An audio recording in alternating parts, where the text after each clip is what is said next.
मैं हूँ विवेक और आप देख रहे हैं आपकी आवाज। तो 5 चरण का चुनाव खत्म हो चुका है, 6वें चरण का चुनाव होने वाला है। 5 चरण तक हम लोगों ने आपको एक एक विधानसभा वार कर्नाटका, महाराष्ट्र, बंगाल, मध्य प्रदेश, राजस्थान, उत्तर प्रदेश और बिहार की बहुत सारी सीटों के अपडेट्स दिए। आपसे एक निवेदन है, इस वीडियो को लाइक जरूर कर लीजिए, जिससे आपको ये पता रहे कि 4 तारीख को ये वीडियो आपको दोबारा देखने होंगे, क्योंकि जिससे ये पता चल पाएगा कि हम लोगों का आकलन कितना सटीक हुआ। हम कोई दावा नहीं करते, लेकिन विश्वास ये है कि हम लोगों ने जो आकलन किया है, जो जमीनी स्तर से हम लोगों ने आंकड़े जुटाए हैं और लोगों से बात की है, उस पर हम लोग बहुत हद तक खरे उतरेंगे। तो आपसे निवेदन है कि इसको देखिए जरूर। जब चुनाव के परिणाम आए, सारे पुराने वीडियो खंगाल के हम लोगों ने उसके बारे में, किस सीट के बारे में क्या कहा था। तो अब 6वें चरण के लिए 25 तारीख को मतदान होगा। 6वां चरण बहुत अहम होने वाला है, क्योंकि यहाँ 2 बहुत महत्वपूर्ण प्रदेश और शामिल होने जा रहे हैं इस चुनावी अभियान में पहली बार। वो है दिल्ली और हरियाणा। दोनों की करेंगे बात, लेकिन पहले दिल्ली की बात करते हैं। दिल्ली में हमेशा चुनाव 2 तरह से होता है। लोकसभा का जब चुनाव आता है तो एक तरफा भारतीय जनता पार्टी को वोट पड़ता है, नरेंद्र मोदी के नाम पे, उनको प्रधानमंत्री बनाने के नाम पे लोग भारतीय जनता पार्टी को वोट करते हैं। लेकिन जब विधानसभा का चुनाव आता है तो वही सारी परिस्थितियां एकदम बदल जाती हैं। विधानसभा के चुनाव में अरविंद केजरीवाल जी और आम आदमी पार्टी लोगों के लिए एक हीरो की तरह होते हैं और सबको भूल करके एक तरफा वोट को आम आदमी पार्टी को करते हैं। लेकिन लोकसभा का चुनाव आने पर वो सब भूल जाते हैं और वोट भारतीय जनता पार्टी को करते हैं। इस बार क्या बदलने की उम्मीद है?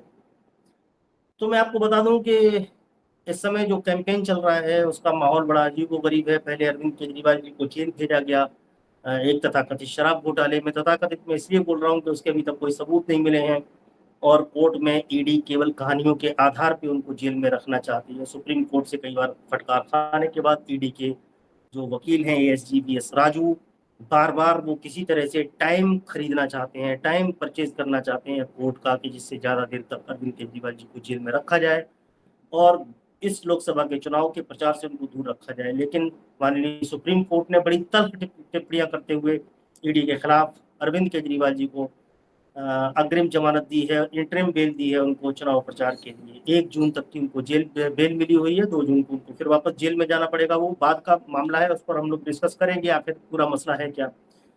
लेकिन अरविंद केजरीवाल जी जेल से जैसे ही बाहर निकले, उन्होंने भारतीय जनता पार्टी के ऊपर जबरदस्त आक्रमण किया और जिससे इंडिया अलायंस के चुनाव प्रचार में एक गति आई, और गति नहीं आई, एक धारदार पैनापन इस चुनाव पूरे चुनाव कैंपेन को मिला। उन्होंने कुछ तीखे हमले किए, जो लोगों के अंदर सुगबुगाहट की उन्होंने उसको उजागर किया और सबके सामने बोला। उन्होंने कहा कि नरेंद्र मोदी जी आने वाले समय में 75 साल के हो जाएंगे और भारतीय जनता पार्टी का जो मार्गदर्शक मंडल के लिए बनाया गया नियम था कि 75 साल से ज्यादा आयु वर्ग के लोग मार्गदर्शक मंडल में भेजे जाएंगे, वो चुनाव नहीं लड़ेंगे, वो भारतीय जनता पार्टी का मार्गदर्शन करेंगे। इसका शिकार हुए लाल कृष्ण आडवाणी जी, मुरली मनोहर जोशी जी और तमाम सारे वरिष्ठ नेता। सुमित्रा महाजन जी भी उनमें से एक शामिल हैं। 75 साल का एक कैब लगा करके उनको चुनावी प्रक्रिया से बाहर कर दिया। तो उसी का जिक्र करते हुए अरविंद केजरीवाल जी ने कहा कि चूंकि अगले साल प्रधानमंत्री जी भी 75 साल के हो जाएंगे, तो वो अपने लिए नहीं, अपने उत्तराधिकारी अमित शाह जी के लिए वोट मांग रहे हैं। भारतीय जनता पार्टी को कहीं ना कहीं बड़ी बुरी तरीके से चुभा और आकर के उन्होंने प्रेस कॉन्फ्रेंस की। अमित शाह जी ने तमाम जगह अपने भाषण में इस बात का जिक्र किया कि वो फिक्र न करें और वही आगे आने वाले लंबे समय तक रहेंगे प्रधानमंत्री नरेंद्र मोदी जी। और ऐसा भारतीय जनता पार्टी के संविधान में नहीं लिखा, तो फिर इन लोगों को रिटायर क्यों किया गया? फिर कहा गया कि नहीं, ये लोगों ने वॉलेंट्री रिटायरमेंट ले लिया, बीआरएस ले लिया। राजनीति में बीआरएस होता है, कुछ पहली बार सुन रहे हैं। खैर, लेकिन इन लोगों ने तो बीआरएस ले लिया। बरेली के बहुत वरिष्ठ नेता हैं जो अटल बिहारी वाजपेयी जी की कैबिनेट से लेकर के बहुत बार मंत्री बने हैं, पेट्रोलियम मंत्री भी रहे हैं, वो संतोष गंगवार जी, उन्होंने बीआरएस नहीं लिया। उन्होंने कहा मुझे टिकट चाहिए और मुझे टिकट दी जाए, मैं लड़ने के लिए तैयार हूँ। उनके कार्यकर्ताओं में, उनके समर्थकों में काफी आक्रोश होने के बावजूद भी भारतीय जनता पार्टी ने 75 साल के क्राइटेरिया पर उनका टिकट काट दिया। जबकि बहुत सारे सवाल वहां से ये भी उठे कि इस पर मथुरा की सीट से लड़ रही हेमा मालिनी को शामिल क्यों नहीं किया गया। खैर, ये उनका अपना व्यक्तिगत मामला है। अरविंद केजरीवाल जी ने जो प्रहार किया उस पर आकर के अमित शाह ने उसका जवाब दिया। लेकिन एक बात उन्होंने और उठाई जो बहुत महत्वपूर्ण है और जो चर्चा का विषय बनी है, जिसको लेकर के क्षत्रियों में आक्रोश है, विजय रूपाला जी को लेकर के उनके बयान को लेकर के क्षत्रियों में जो आक्रोश उपजा गुजरात में, और गुजरात से होता हुआ आया पश्चिमी उत्तर प्रदेश तक, और पश्चिमी उत्तर प्रदेश में ये बड़ा भारी बन गया और बड़ा बन गया। पश्चिमी उत्तर प्रदेश में कैंपेन चलाए गए, बड़ी बड़ी जनसभाएं की गई। चुनाव के चलते बिना परमिशन के क्षत्रियों ने बड़े बड़े सम्मेलन किए और भारतीय जनता पार्टी के खिलाफ उन्होंने मुहिम छेड़ दी। अंदर अंदर कहीं ना कहीं ये सुगबुगाहट थी लोगों में कि ये चर्चा है कि जब तीसरी बार अगर नरेंद्र मोदी जी प्रधानमंत्री बनते हैं तो उत्तर प्रदेश से योगी जी का पत्ता साफ कर दिया जाएगा, क्योंकि अमित शाह और योगी में इस समय ठनी हुई है, ऐसा अंदर के सूत्र बताते हैं। वो धीरे धीरे खुल करके बाहर भी आया और यही अरविंद केजरीवाल जी ने तीर चला। तो बात इतनी भर नहीं है, उन्होंने हमले जारी रखे और उसके बाद उन्होंने जो तीर चलाया वो भाजपा को पूरी तरह घायल कर दिया। उन्होंने भारतीय जनता पार्टी के अंदरूनी झगड़े को लाकर के सड़कों पर साजिश कर दिया। अरविंद केजरीवाल जी कहा कि अगर तीसरी बार प्रधानमंत्री बनते हैं नरेंद्र मोदी जी तो अमित शाह और योगी के झगड़े के चलते योगी को मुख्यमंत्री की कुर्सी से हटा दिया जाएगा। और जो सुगबुगाहट धीरे धीरे थी उसको हवा मिल गई। लेकिन सबसे बड़ी मजेदार चीज ये है कि जहां पहले अमित शाह ने अपने भाषणों में और प्रेस कॉन्फ्रेंस और इंटरव्यूज में आकर इसका खंडन किया, लेकिन इस बात का खंडन किसी ने नहीं किया। न तो अमित शाह ने, न भारतीय जनता पार्टी ने या योगी आदित्यनाथ ने इसका खंडन नहीं किया। चारों तरफ से घिरी और घायल भारतीय जनता पार्टी, ऐसा लगा कि अरविंद केजरीवाल जी के तीरों से चारों तरफ से घायल होती भाजपा पस्त होने लगी। तो एक तरफ भारतीय जनता पार्टी का ग्राफ दिल्ली में लगातार गिरता चला जा रहा था और वहाँ आम आदमी पार्टी का ग्राफ बढ़ता चला जा रहा था। अरविंद केजरीवाल जी पूरे जोश और खरोश के साथ कैंपेन में लगे हुए थे। इधर भाजपा ने काउंटर अटैक किया और एक संदेहास्पद घटना सामने आई, जिसमें आम आदमी पार्टी की राज्यसभा सदस्य स्वाति मालीवाल ने आकर के एक आरोप लगाया, सनसनीखेज आरोप लगाया कि उनके साथ सीएम आवास में उनके पीए विभव कुमार ने मारपीट की।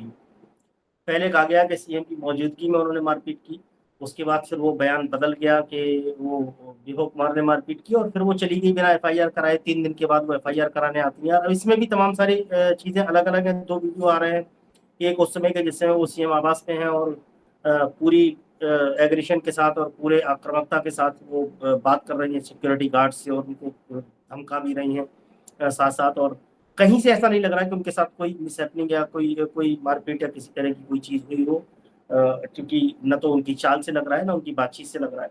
3 दिन के बाद बिल्कुल एकदम लड़खड़ाती हुई और सहारे के साथ चलती हुई स्वाति मालीवाल का एक वीडियो आ रहा है, जिसमें कहा गया। तो कुल मिलाकर के ये खबा बनी पूरे लोगों में, और आम आदमी पार्टी की तरफ से कहा गया कि ये षड्यंत्र है और एक बड़े षड्यंत्र का शिकार हो गई है स्वाति मालीवाल, और वो अरविंद केजरीवाल को फंसाना चाहती थी। किसी बड़े षड्यंत्र की तैयारी थी जिससे विभव कुमार ने उनको बचा लिया। विभव कुमार के खिलाफ एफआईआर हो जाती है। लेकिन इसमें सबसे बड़ी चीज एक ये है कि क्या वाकई स्वाति मालीवाल भारतीय जनता पार्टी के हाथ की कठपुतली बनी हुई है? अब इसमें 2-3 चीजें होती हैं। जिस तरह से भारतीय जनता पार्टी ने इस पूरे मुद्दे को हाथ में लिया और स्वाति मालीवाल से ज्यादा चढ़ाई आम आदमी पार्टी के ऊपर भारतीय जनता पार्टी करने लगी, और यही नहीं, सारी हदें पार करके और जितना गिर सकते हैं, क्योंकि भारतीय जनता पार्टी का एक चरित्र है कि उनको महिलाओं के सम्मान से कोई लेना देना नहीं है, महिलाओं की इज्जत और आबरू से कोई लेना देना नहीं है। अगर वोट के लिए उनको महिलाओं की इज्जत को तार तार करना पड़े तो वो कभी चूकते नहीं है। और महिला सम्मान की बात करते हुए महिलाओं की इज्जत को किस तरह तार तार करते हैं, देखिए सुधांशु त्रिवेदी का ये वीडियो। उसे कह सकते हैं कि संस्कृत में कह सकते हैं कि यदा यदा ही महिला सांसद अपॉइंटमेंट याचती तदरि केजरीवालस्य सिद्धांतद्वयम् लात घूसा नाम कमर मध्य चटकनामुख भंजनम। अब इसमें वो एक गंदी भाषा का प्रयोग कर रहे हैं, कमर बद्धे चटाचटम। मतलब क्या, मतलब एक महिला के साथ वाकई में अगर गलत हुआ और आप उसके साथ खड़े इस भाषा का प्रयोग करेंगे, कमर बद्धे चटाचटम, मतलब आप उपहास उड़ा रहे हैं, मजाक उड़ा रहे हैं। एक महिला के साथ अगर वाकई में ऐसा कुछ हुआ है तो आपको संजीदगी से बातें रखनी चाहिए थी, आपको बात संजीदगी से करनी चाहिए थी, उनके लिए लड़ाई लड़नी चाहिए थी, ना कि मजाक बनाना चाहिए आपको।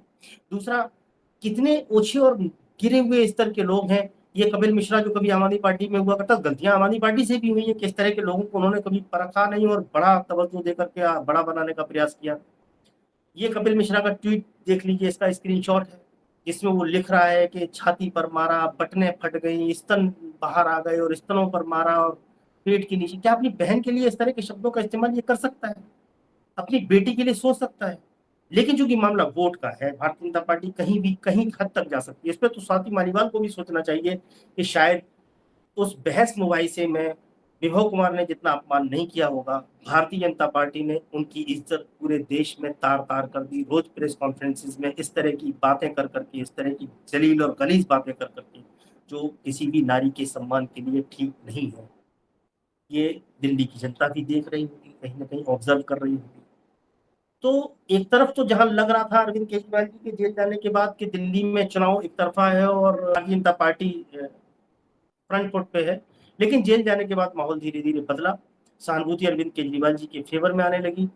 और आज कितने भी इस प्रोपेगेंडा के बाद, कितने भी इस प्रपंच के बाद, आप यकीन मानिए कि दिल्ली में इस बार 7-0 नहीं होगा। भारतीय जनता पार्टी 7 की 7 सीट नहीं जीतने जा रही है। इसमें इस बार उसको मुंह की खानी पड़ेगी। दूसरी कुछ एक चीजों पर मैं बात करूंगा, चूंकि मामला दिल्ली का है। दिल्ली की राजनीति को, दिल्ली की सियासत को, खासतौर से आम आदमी पार्टी की सियासत को हम लोग बहुत अच्छी तरीके से जानते और समझते हैं, इसलिए इसके बारे में बात करना लाजमी हो जाता है कि ये वीडियो जिसमें गृह मंत्री अमित शाह कुछ भी बोलते रहते हैं, गृह मंत्री अमित शाह के बारे में तो क्या ही कहा जाए, कि वो देखिए 3G का इस्तेमाल कर रहे हैं, 3G बता रहे हैं, घोटाला, घूस, पता नहीं क्या क्या। सुन लीजिए। भाइयों बहनों, एक केजरीवाल की सरकार 3G सरकार है। पहला जी है घोटालों का, दूसरा है घूसखोरी का और तीसरा है घपलेबाजी का। ये केजरीवाल ने कट्टर ईमानदार बताने वाले आज कट्टर बेईमानी के रास्ते पे चल गए हैं। अब इसमें जिन 3G का वो जिक्र कर रहे हैं, एक भी जी का मायने कुछ दूसरा हो तो बताइए। अब वो कहते हैं कि आम आदमी पार्टी, अरविंद केजरीवाल का मतलब घोटाला। कोई घोटाला आज तक साबित हुआ? आपने कितने घोटालों की शिकायत कर रखी है? हर चीज में घोटाला आपको नजर आता है। अरविंद केजरीवाल ने शाम को सलाद खा लिया, आपको उसमें भी घोटाला नजर आएगा कि अरविंद केजरीवाल ने उसमें खीरे और प्याज खाए और टमाटर खाए, इसमें भी घोटाला है और उनके खाने की जांच होनी चाहिए। करा चुके हैं थाली की जांच। एक कार्यक्रम कोई था, उस कार्यक्रम में जो थाली परोसी गई उसकी कीमत को लेकर के जांच कराई गई और कहा गया कि ये मनीष सिसोदिया दोषी हैं। बाद में साबित हुआ कि वो सारा का सारा अधिकारियों के द्वारा होता है, इसमें मंत्री और मुख्यमंत्री, उप मुख्यमंत्री का लेना देना नहीं होता है कुछ भी। वहां से वो बरी हुए। आपने बहुत सारे भ्रष्टाचार पे एक तटस्थ कमेटी की मांग की थी। याद रखें, सुंगलू कमेटी बनी। सुंगलू कमेटी ने आम आदमी पार्टी की 600 फाइलों को खंगाला। और ये आज नहीं खंगाला, ये बात 3 या 4 साल पुरानी हो चुकी है। और सुंगलू कमेटी को एक भी फाइल में कहीं अनियमितता भी नजर नहीं आई। फिर भी आप बेशर्मी से चिल्लाते रहते हैं घोटाला घोटाला। क्लासरूम का घोटाला, उन्होंने कुछ खरीद लिया, दिल्ली के लिए स्मोक टावर खरीदे, उसमें घोटाला। बसेस खरीदी, उसमें घोटाला। पैनिक बटन, उसमें। साबित करो आप कुछ। रोज रोज अब ऐसे तो लोग राफेल का भी घोटाला बताते हैं। और श्रीमान जी, आपको ये याद रखना चाहिए कि आप जेल जा चुके हैं। अरविंद केजरीवाल जी जेल गए, आप भी जेल जा चुके हैं। और अरविंद केजरीवाल को आज तक किसी भी जेल से, किसी भी न्यायालय से सजा नहीं मिली है। आपको तो तड़ीपार भी घोषित किया गया है। तो ये सब बोलने से पहले सोच लेना चाहिए। देश के सारे नेता भ्रष्ट हैं। हाँ, एक वीडियो और सुनिए जिसमें वो कहते हैं कि देश के सारे नेता भ्रष्ट हैं और भ्रष्ट नेताओं से अरविंद केजरीवाल ने हाथ मिलाया। आज केजरीवाल जी को पूछने आया हूं, जन लोकपाल बिल आप लाने वाले थे, बिल ऐसा बनाया, ढकोसले जैसा बिल बनाया। लोकपाल के बिल को डाइल्यूट करने का आपने काम किया। शीला दीक्षित के खिलाफ भ्रष्टाचार का केस आप रजिस्टर करने वाले थे, वो तो नहीं किया। आपके सामने भ्रष्टाचार का केस रजिस्टर हो गया और आपको जेल में जाना पड़ा। और मित्रों, वो कहते थे मैं भ्रष्टाचारियों का साथ नहीं दूंगा। कांग्रेस, लालू जी, डीएमके, तृणमूल, ये सभी भ्रष्टाचारी पार्टियों के साथ वो बैठे हैं। अब इसकी हकीकत समझ लीजिए। अरविंद केजरीवाल ने भ्रष्ट नेताओं से हाथ मिला लिया। कांग्रेस भ्रष्ट है, लालू जी भ्रष्ट है, समाजवादी पार्टी भ्रष्ट है, फलाना ढिमकाना सारा। अरे सारे कागज तो लेके आप ही घूम रहे थे कि 2G का स्कैम हुआ, कि कोल स्कैम हुआ, कि कौन कौन से जनता पार्टी ने कहा कांग्रेस पार्टी देश की सबसे भ्रष्ट पार्टी और आप लेकर के डोले। हाँ ठीक है, उन्हीं में से कुछ कागज है, अरविंद केजरीवाल जी ने भी ले लिए, हम लोगों ने भी लेकर के पूरे देश को दिखाया, नहीं नहीं कांग्रेस भ्रष्ट है, कांग्रेस भ्रष्ट है और कांग्रेस को सत्ता में जाना चाहिए जिससे निष्पक्ष जांच हो। कांग्रेस सत्ता से बाहर गई, आप सरकार में आए, आपने उसके 2G स्कैम का जांच कराई। हमारे पास तो कागज आपका, आप ही लोगों ने निकाले थे वो कागज, हम लोगों ने भी कुछ दस्तावेज निकाले थे, क्योंकि आपने माहौल बनाया था देश में और एंटी करप्शन मूवमेंट बना उसी को लेकर के। धीरे धीरे चूंकि जनता में आक्रोश था और ये हुआ कि इस तरह के चूंकि बहुत सारे आरोप लग रहे हैं, तो सिविल सोसाइटी ने कहा कि नहीं ये कानून आना चाहिए। इस पे भी बात करेंगे, जन लोकपाल के बारे में भी उन्होंने बोला, इस पे भी बात करेंगे। तो सिविल सोसाइटी ने कहा कानून आना चाहिए जिससे कम से कम सरकारों के दबाव में वो जांच एजेंसियां ना हो, निष्पक्ष एक जांच की एजेंसी बने। उसको लेकर के सिविल सोसाइटी ने भी कहा कि हाँ ये opposition party Bharatiya Janata party अगर कह रही है तो ठीक कह रही है। शायद हम लोग भूल जाते हैं, याद रखिए वो जब अपोजिशन चिल्लाना चालू किया तब सिविल सोसाइटी खड़ी हुई थी कि हाँ जन लोकपाल जैसा एक विधेयक होना चाहिए और उसके लिए आंदोलन हुआ, अन्ना जी आए, सारे लोग बैठे दिल्ली के अंदर। तो आपने अब वो सारे उस आंदोलन की वजह से कांग्रेस चली गई, आप सरकार में आ गए। जब आप सरकार में आ गए, आपने जांच करा ली, अब बता दीजिए कोल घोटाले में क्या हुआ, क्योंकि सजा तो आपको दिलानी थी, उसमें घोटाला हुआ है ये तो आपको साबित करना था, अरविंद केजरीवाल को साबित नहीं करना था। 2G जैसा कोई स्कीम हुआ जिसमें कनी मोई, ए राजा जेल गए, सुरेश कलमाड़ी कॉमनवेल्थ गेम्स में जेल गए, आपकी सरकार के रहते सारी चीजों पे क्लीन चिट आपने दिया है। और चाहते ये हो कि अभी भी हम अरविंद केजरीवाल, सिविल सोसाइटी, सारे लोग चिल्लाते घूमे ये कि कांग्रेस भ्रष्ट है, ईमानदारी का सर्टिफिकेट तो आपने दिया होगा। आप कैसे उम्मीद कर सकते हैं कि दूसरा कोई इस पर ये कहे कि वो भ्रष्ट है, जब आपने क्लीन चिट दे दी। हमको लगता है कि हाँ उसमें कोई भ्रष्टाचार नहीं, जैसे अरविंद केजरीवाल जी के खिलाफ भी आप कोई भ्रष्टाचार अभी तक साबित नहीं कर पा रहे हैं, तो तब तक तो हम सारे यही मानेंगे कि वो ईमानदार है। आप एक सबूत पेश नहीं कर पा रहे हैं। तो ये सारी चीजें हैं, दिल्ली की जनता इसको ढूंढ रही है कि कहाँ आपकी बातों में सच्चाई है। देश की जनता भी आपकी बातों में सच्चाई ढूंढ रही है, लेकिन वो ढूंढ तो नहीं पा रही है। यही सब कारण है कि दिल्ली में 7-0 होने वाला नहीं। दूसरा एक बात उन्होंने और कही थी, सुन लीजिए, यू टर्न लेने में माहिर है केजरीवाल जी। भाइयों बहनों, दिल्ली में केजरीवाल जी चुनाव के लिए जेल से बाहर आए हैं अभी अभी। मैंने राजनीति में केजरीवाल जी जैसा यू टर्न लेने वाला आदमी नहीं देखा है। वो नौकरी छोड़कर एनजीओ बनाए और शपथ ले लेकर बच्चों की कहते थे हम राजनीति में नहीं आएंगे, राजनीति गंदी है। और 26 नवंबर 2012 को उन्होंने आप पार्टी बना दी। चीज हमें बताइए कि अरविंद केजरीवाल जी ने कहा था कि हम भ्रष्ट पार्टियों का साथ नहीं लेंगे, उन्होंने कहा था सर्विस छोड़ के वो उन्होंने एक एनजीओ बना लिया। क्या गुनाह किया, कानून से हटके बनाया, तो आप उनके खिलाफ मुकदमा करिए और उनको जेल में डालिए। दूसरा, उन्होंने कहा था हम राजनीतिक पार्टी नहीं बनाएंगे, जी बना ली। आप लोगों से तंग आके आज ही जाके इसलिए कहा था कि नहीं बनाएंगे, लग रहा था कि आप लोग सब कुछ कर देंगे, कांग्रेस वाले नहीं कर रहे, आप कर देंगे। लेकिन फिर लगा कि नहीं आप भी नहीं करेंगे, क्योंकि आपने भी क्या किया है गुजरात में सबको पता है। तब उन्होंने अपनी पार्टी बना ली, वो सत्ता में आ गए। उन्होंने कहा था हम कांग्रेस का साथ नहीं लेंगे, तो फिर मैंने पहले ही आपको बता दिया कि कांग्रेस को अब आप प्रश्न कहने के अधिकारी नहीं है, क्योंकि आपकी 10 साल सरकार चल चुकी है और उसमें एक भी घोटाला आप कांग्रेस के ऊपर साबित नहीं कर पाए। आप चिल्लाते रहिए नेशनल हेराल्ड पे जमानत में, फलाने में, ढिमकाने, कहाँ सजा है, टाइम तक बहुत सारी चीजों के स्टार्ट नहीं हुए। मैं कांग्रेस की वकालत नहीं कर रहा हूँ, लेकिन अब लगता है कि आपसे बेहतर है और पार्टियां जिनका साथ नहीं करके कम से कम आपको हटाया जाए। दूसरा, आपने कहा कि यू टर्न लिया, यू टर्न ठीक है।